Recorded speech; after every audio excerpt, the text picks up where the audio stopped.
OST Dyno, and today we're starting the first in a series of instructional videos designed to help our customers become more familiar with the HP Tuner's hardware and software.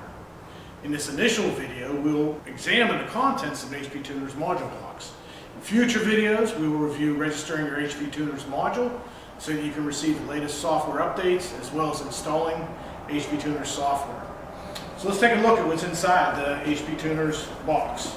This is an HP Tuner's standard module. HP Tuner's modules come in standard and pro. Pro has some more options and is more expensive. So the first item you want to note and save in your box is the instructions. This instruction sheet contains your application key as well as your module serial number. You want to save this, you'll have to manually enter this information when you install your HP Tuner software. That's the key that gives you your credits and your license.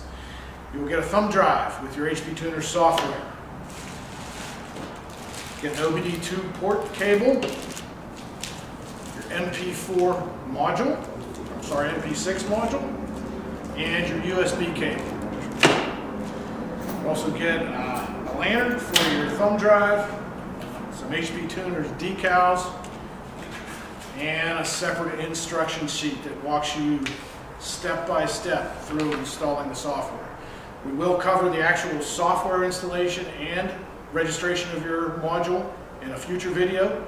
And if you're interested in purchasing any HP Tuner's products, you can go to our website. The link will be below in the description. And if you're also in need of any remote tuning for HP Tuners, our remote tuning information will also be in the description. Click on the link for more information. And if you have any suggestions for future videos, please comment on this video. And don't forget to hit the subscribe button. Thanks a lot.